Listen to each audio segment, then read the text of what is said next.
Hello, welcome back to the channel, welcome back to the vlog, welcome back to Cornwall, welcome back to my living room, and welcome back to the fact that we are not in the car today. It is spring, it is a beautiful day in spring, but yeah, I'm not driving. For two very good reasons. I have broken my foot and bruised my spine.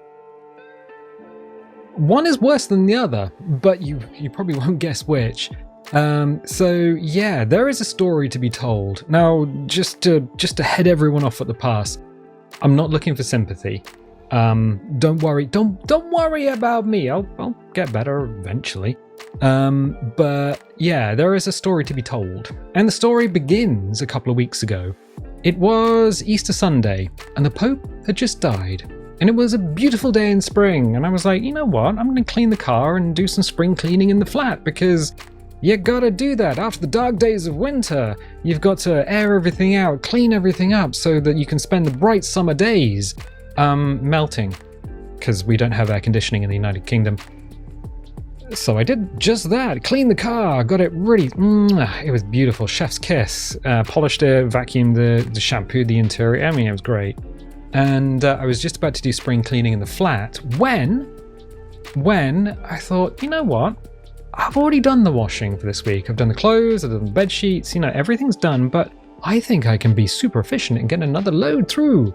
So I go around the flat and I pick up my hoodies and anything that wouldn't normally be washed with the normal load. And I was like, yeah, cool, put it in the bag and go outside because it's a shared washing machine. So I go outside and put my foot on the edge of a 2-inch step. Is a 2-inch, literally like 2 inches of step, and roll my ankle and end up laying on the ground in pain, holding my ankle. I'm like, oh, this is less than ideal. So I'm looking up at the sky, it's brilliant blue sky, little clouds dotted around, and I just wait for the pain to subside. I've sprained my ankle before. I think most people have sprained their ankle before. It's an unfun thing that you can do. It takes about 1 second, and it is, it's annoying, to say the least. So I was like, all right, cool, wait for the pain to subside and stand up and run some checks, you know, because your body has taken a knock. Let's see if I've broken it. Because I'm like, no, I don't want to go to hospital. So I stood up on my good leg, and it's my right foot. My right foot is damaged. So I check, I move it to the left, and it moves to the left and stops, because you can only move it so far. And I'm like, okay, move it to the right, and it keeps going. And I'm like, ooh, I'm gonna stop doing that. Ooh, stop doing that. So maybe I've done something to the tendons, because there's a lot of tendons in the feet, and yeah, maybe I've done a bad thing. Put it down. Ooh, it's a spicy amount of pain. So I gather all my washing up, and then what do I do? That's a common thread through all this story. What do I do? Well, I still need to do the washing. So pick up the washing bag and move my leg by grabbing the front of my jeans and just like hauling my leg forward. All right, because that is a lot. It's kind of painful. But if I put my weight on my heel, it's okay. All right. So throw the stuff in the washing machine, go back into the flat, sit here, literally this chair, and shoes, socks off, check my foot. And there is a golf ball size lump on the side of my foot. So if you follow the little toe back, there's a long toe bone. So there's little toe, long toe bone, and then when the long toe bone connects to the heel, that's where the golf ball size swelling started. I'm like, ooh, that ain't good. A couple of painkillers, nice cup of tea. Like the washing, again, moving your leg with the grabbing my jeans. I'm like, yeah, this is definitely sprained. So fast forward a week. I've been going to work. It was a 4-day week because Easter weekend is a double bank holiday. So you have Friday off and you have Monday off and also the weekend. So 4 days. And I go in and I'm like, oh, sprain my ankle. And I showed them, took my boot off and took my socks off, and along the side of my foot it's very bruised, a lot of like blood blister, like blood pooling in the side of my foot, and I'm like, that ain't good. But if you tell someone you're hurt, then you kind of got to show it as well so they can see. And I feel that showing people is always better than just telling them. Unlike doing a vlog when you basically are just telling people stuff. Cool. Maybe I'll put photos up. Maybe I will during the edit. So yeah, I was going to work for that week. And I do not like eating lunch in the canteen. Don't like eating lunch in the canteen. So I'm driving to work, and then I'm hopping around outside, eating lunch outside, because it's nice weather. And then during the weekend, come back here. And at one point, I even go out walking with my brother. So we're out down near the coast, and we're walking along the coastal walks. I'm kind of hopping along, but I'm like, I gotta walk it off. It's a sprain. What am I gonna do? Go back to work this week, so the week that we've just had. Monday, Tuesday, Wednesday, and I'm like, I go to my line manager and I say, dude, I think I need to book Friday off because my foot is really hurting, like super, super hurting. And they're like, well, we are kind of busy, but you know what? Got ya. So, yeah, I had Friday booked off anyway.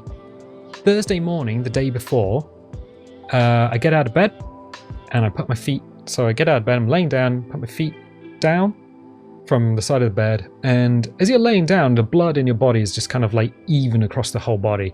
As soon as I put my feet down, the right foot, the one that's swelling, starts to hurt a lot, like incredible amounts. I'm like, ooh, that is worse than normal. Now I'm used to that feeling because every morning I've put my feet over the side of the bed, sat up, had to give it a couple of minutes as your foot kind of swells back up, fills with blood, and it hurts. Got into the bathroom because I shower every morning, so I shave in the shower, I do my hair and everything.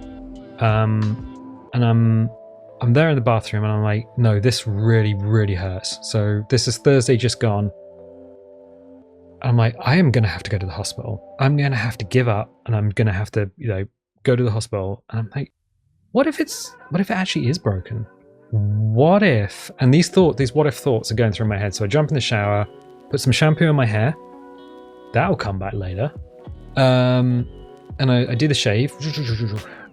But I'm in my mind, I'm thinking, okay, do I go to work and take a half day, leave at 12, go to the hospital? Do I do the whole day at work and then go to the hospital in the evening? What are the logistics? Which hospital do I go to? Because there's one closer and there's one... Actually, they're about equidistant, but there's one that's going to be more busy than the other. And then as I'm in the shower, I'm like, oh God, what if they want to do an operation? What if they want to pin my foot? What if they want to knock me out? One of my biggest fears is to be knocked out, to be rendered unconscious. And I really don't like needles. And hospitals are great, but I just don't like the hospital vibe. I'm kind of terrified of that. If you want to know what scares me, hospitals are a scary place.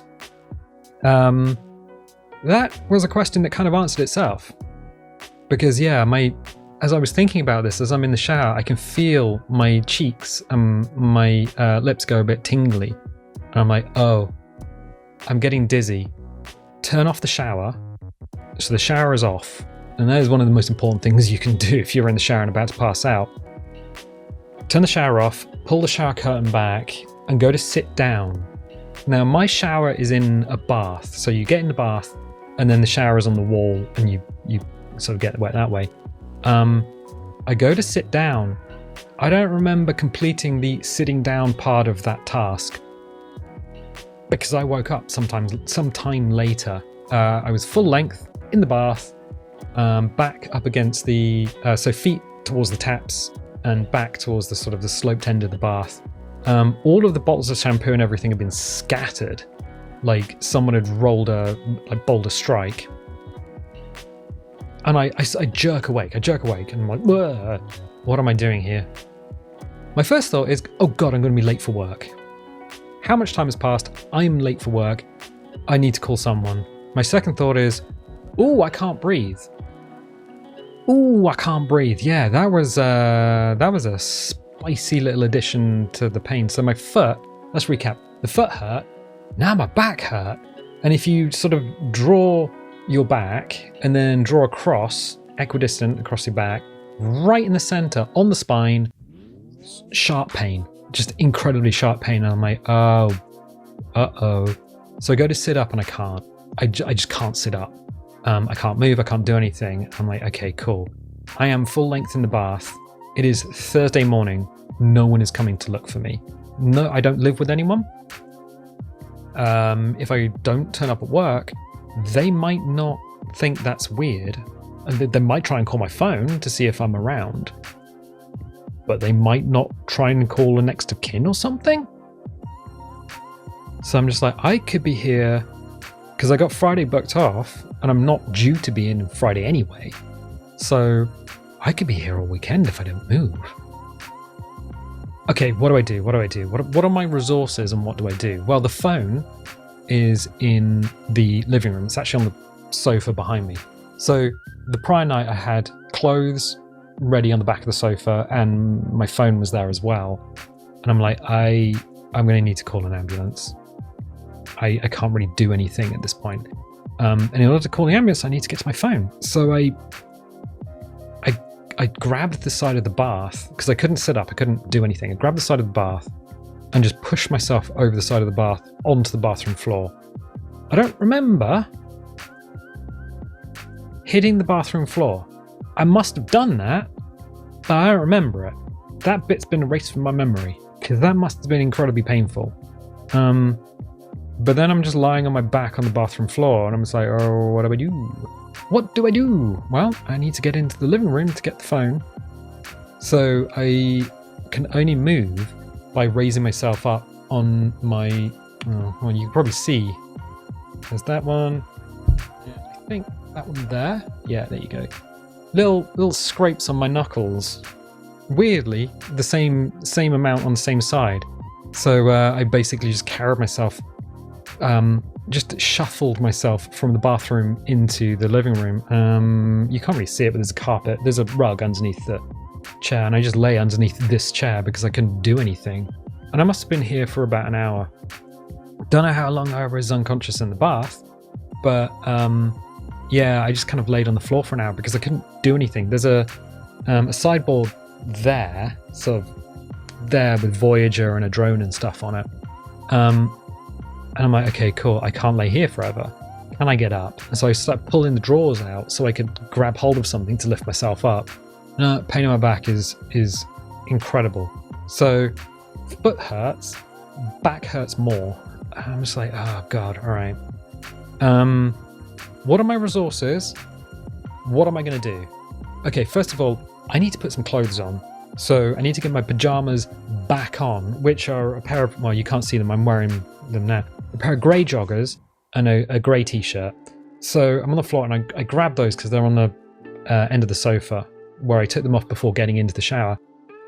Grab them and sort of like pull them over my body.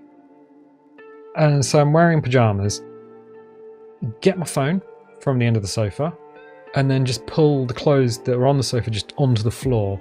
Get my bag, which is again next, because I pre-prep everything in the morning before going to work. I'm one of those people who just gets out of bed, gets in the shower, like in a daze, gets out of the shower, dries, puts clothes on. So I have to prepare everything in the morning. There's usually a bowl, cereal and everything waiting in the kitchen. It just makes it way more efficient. This actually helped.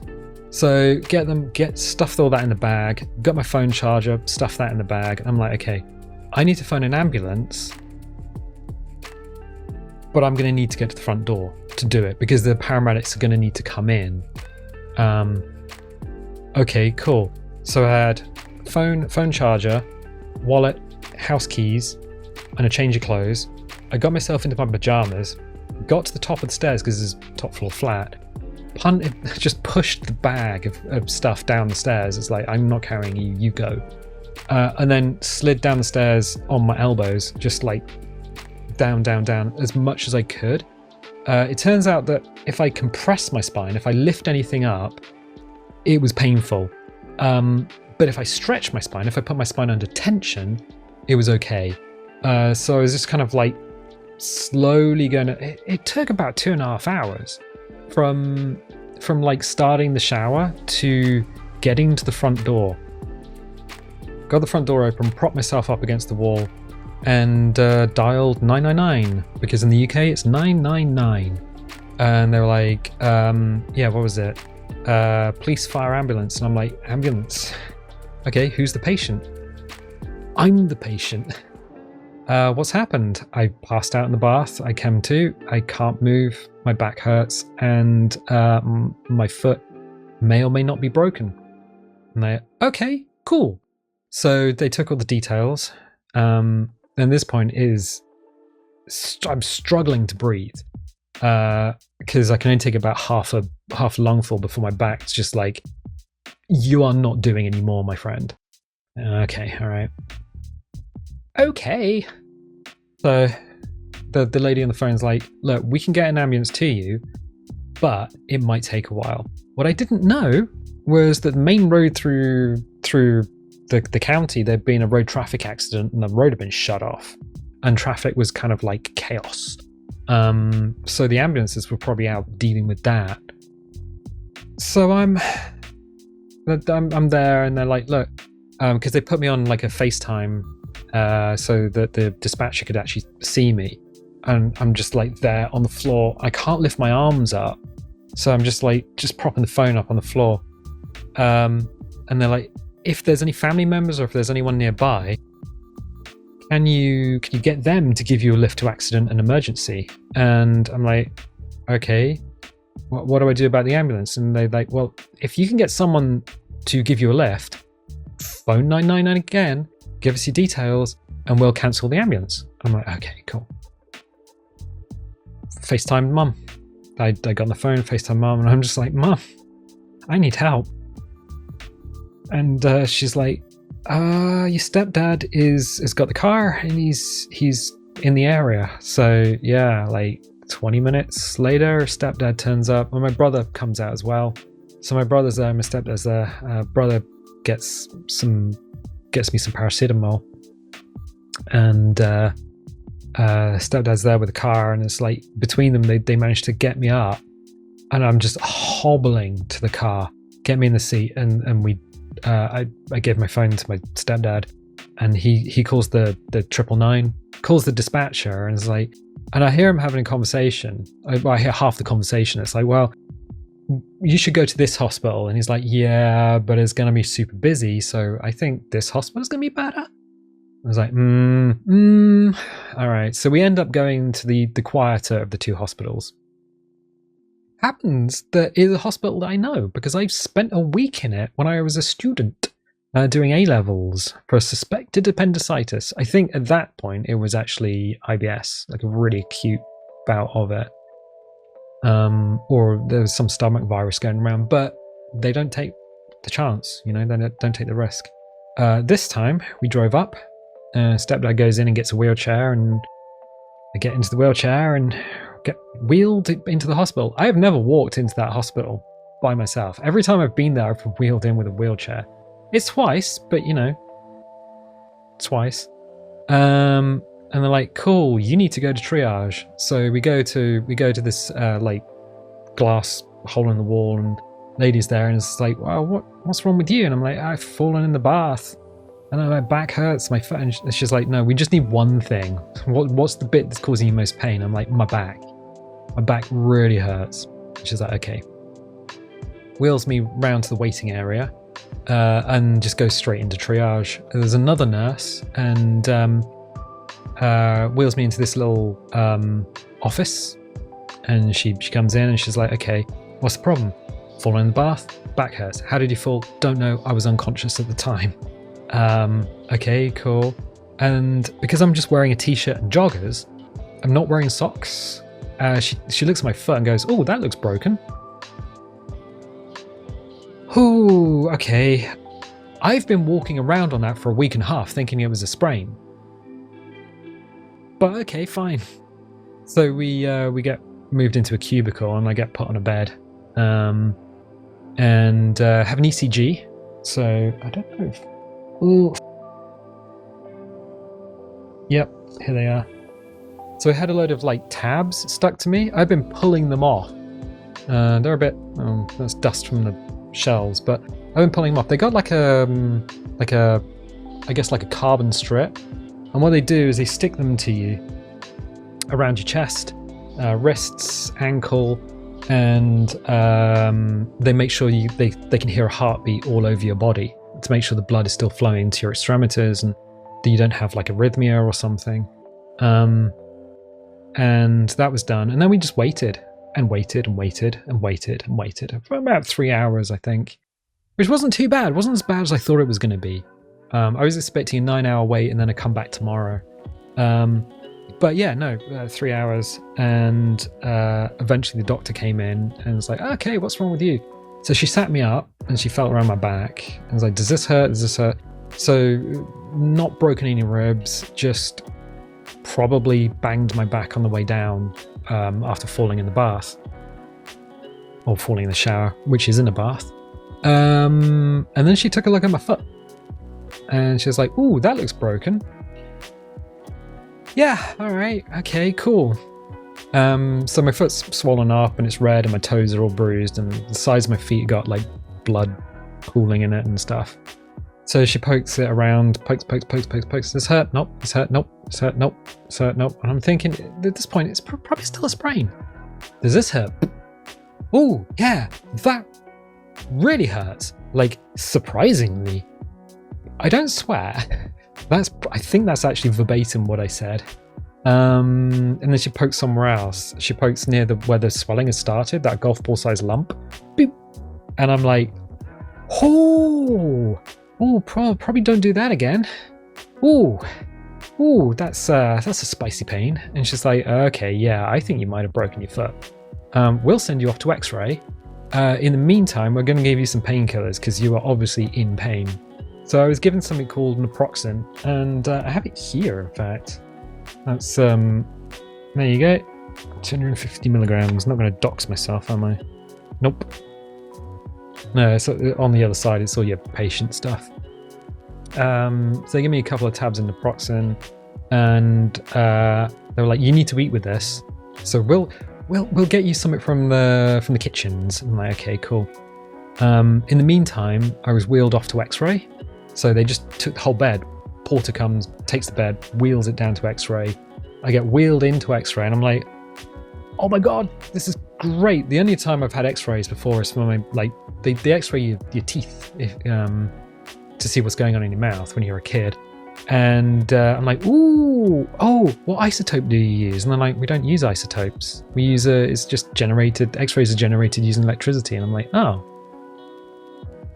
Yeah, it's radiotherapy that uses cesium-137, not X-rays anymore. I'm like, okay, all right. So I have 4 or 5 X-rays. I don't know because I'm made to pose in different, like, they put your foot in different positions. And I'm having to twist my body. And I'm like, can you hold it there? And I'm like, my back really hurts, right? So we get the X-rays done, get wheeled back, and there's a box, a lunch box, like a cardboard box full of lunch. Because I got to eat because of the painkillers, and we're waiting for the X-ray thing, and the naproxen is beginning to kick in. So my stepdad, who's waited with me, is like, yeah, you were quite subdued until the painkillers kicked in, and then you were quite funny afterwards. I had the world's most driest and simultaneously wettest sandwich. It was the Schrodinger's cat of sandwiches. The doctor did say, is there anything you don't eat? And I'm like, well, I don't eat fish. And so she's like, okay, no tuna sandwiches. I didn't even think that, because I haven't seen a tuna sandwich in years. So this thing came, and it was two bits of brown bread with brown in the middle, the same color as the bread. And I'm like, what is this, mate? It was cheese and pickle, but whoever had made it had grated the cheese and then mixed the pickle in. So the cheese and the pickle just kind of had this homogenized texture. And the bread was, so if you buy like pre-made sandwiches from a store, the bread has to be treated in such a way to keep it moist, because when you chill bread down, it starts to become stale. It's the act of getting it cold, and I think it's the starch in the bread crystallizes, which is why bread goes stale. So yeah, it was dry on the outside, wet on the inside, and the whole thing was brown. And I'm like, I gotta eat this. In the meantime, the x-rays come back and the doctor's like, yes, you've broken your foot. It is a break of the 5th metatarsal. So if you've got the 5 bones in your foot, you've got your toes, and then there are 5 bones, 5 long bones, and then there's like all the bones in your heel that all connect to it.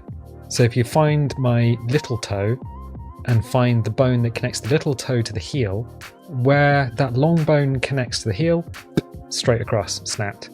It's like, bugger. Right, okay. That would be a problem. I mean, I've been walking on it, but that would be a problem by itself. Okay. What now? Well, we're gonna give you a boot. So I got fitted for a boot. Yeah, it's quite literally that same like medieval torture device without the spikes. So it's a rigid plastic shell, and it's got foam on the inside, and you strap it up using Velcro, and it keeps your foot in like a 90 degree. It keeps your foot in a position. They used to like wrap it in plaster, and then you would have it cut off at the end of the thing. Now you don't. This is easier because it means I can take it off to go to bed, and it means I can take it off to have a shower. But I leave it on, so I've got it on now. I don't take it off for the first 3 weeks. But as the doctor said, it's already been a week and a half, so I've got to leave it on for at least another week before I can start sort of making a choice to take it off. Cool. Get a couple of sticks. So I've got these bad boys, which, to be honest, have been absolutely brilliant. I've never had to walk with crutches before. You pick it up super quickly, surprisingly. So fitted for a boot, given a bunch of painkillers, so given a course of that. They're not opioids, so you're not going to get addicted to them, but they are pretty good. And I've got a bunch of other ones. So you've got your regular like paracetamol, so paracetamol from the supermarché, and also the ibuprofen, also from the supermarché. I think that is what Americans would call Tylenol, but it's like 20 pence or something from the supermarket. It used to be 16 pence. If you buy the regular stuff yourself, then it's cheaper than the NHS giving it to you. The naproxen has to come from the NHS. So yeah, they gave me that, gave me the boot, gave me the stick, 2 sticks. One's actually down by the door, so as I'm going around the flat, I use one and so I can carry stuff around. Whew. And then wheelchair ride back to the car. So I was there for about 4.5 hours. Got triaged, got ECG'd, got an X-ray, had lunch, an interesting lunch, got given sticks and a boot, and then a printout telling me on what days I can do things. So the first 3 weeks, boots on, you're not driving. Then after that, it's like, this is what you should be doing. These are the exercises you should be doing. First, you should start moving your foot around and stuff. So I came back Thursday night. Friday was here. Saturday, Mum came round and we did some shopping. So we went out to the supermarché and got some food for the week. So I had to plan a week's worth of food. It's kind of a weird one. There's been some problems. There has been some problems. My foot is not the worst of my problems. My foot hurts and is still swollen. But my back is the real killer, is the little death. So when I go to bed, if I lay down in bed, I have to sort of get on the side of the bed, get my knees up and sort of rotate round into the fetal position, roll onto my back and then stretch my legs out. And as soon as I'm on my back, I'm like a turtle in the sun. And if you don't know what a turtle is, you know what a tortoise is? Same thing. Yeah, that's a film reference. But yeah, I'm like a turtle on my back. I cannot move. I can't reach above me to get anything, so I can't watch anything on my phone. yeah, I'm basically stuck when I'm on my back because my back is so painful at that point. And then to get up, I need to reverse it. So roll onto my side with my arms outstretched, fetal position, and then sort of then kind of angle yourself up without trying to twist your back any.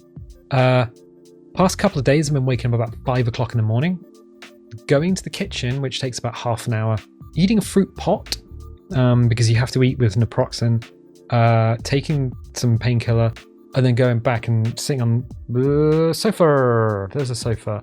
So those are all cushions and pillows and stuff, and there's a blanket there. There it is. So yeah, just 5 o'clock in the morning, take some painkillers and just doze on the sofa for a few hours while the painkillers kick in. In fact, tonight I'm probably just going to sleep on the sofa because laying down is so painful. If my back could properly go away, if the pain in my back could go, then we could be back to what it was last week where I was just worried about my foot. But yeah, no, falling in the bath really did kind of throw a spanner in the works. So I think that's probably everything. I think we're kind of caught up to now. Wearing a t-shirt, wearing my joggers. I'm okay to move at the moment. So I can't really twist around. So getting that, I need to twist the chair around. Reaching behind me to get the blanket, or if that falls down for any reason, I have to basically get up to move it. So yeah, back is really sore. I know it's not the worst that anyone in the world is suffering right now. But this is my body and this is what's happening to it. There are some questions that people might have, like, oh my god, how much did all that cost you? 5 x-rays, lunch, a wheelchair, like sticks, a boot, and all that sort of stuff. Okay, so for anyone in the United Kingdom, you'll know that it cost nothing. For anyone outside of the United Kingdom, you might be surprised that it cost a nothing. Zero, zip, nothing. Didn't pay for anything. And will not be expected to pay for anything, because we have something called the National Health Service, which is a socialized healthcare system. And for the Americans who've just fallen off their chairs, no, socialism is not communism. That's those are used by your insurance companies to make sure you don't vote against them. But yeah, no, the socialized healthcare system over here means that you pay a small amount, and honestly, you don't miss it, out of your wages every pay packet, so weekly or monthly or whatever. And that subsidizes the hospitals and the healthcare system. If you need a prescription, you will pay for that, but that will be subsidized by the NHS. So I think if I go and get some Ventolin for my asthma, I pay something like £8, and I can get like 2 inhalers off that. And that's as much as you would pay. Like you literally pay a token amount for medical for medicines. But yeah, you can see the doctor. Ambulance would have been the same. An ambulance ride, you have to wait for it because they prioritize people who are in life-threatening situations versus people who are stable. So it's kind of triaged by the dispatcher, which is why taking a ride to the hospital with family is much better. But again, the ambulance would have been free. They'd have probably given me some painkillers and then put me in the back and taken me to the big hospital. We went to the small hospital, but small. They still have X-ray machines. They still have like a triage unit and everything. They didn't even discuss needles, which is great because I hate them.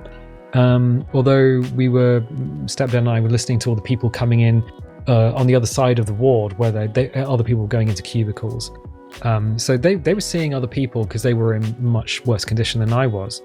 And they're like, okay, yeah, we're going to put the cannula into this guy. And I'm like, every time they said it, I just looked at my stepdad. My stepdad looked at me and I was like, no, dog, that's not happening to me.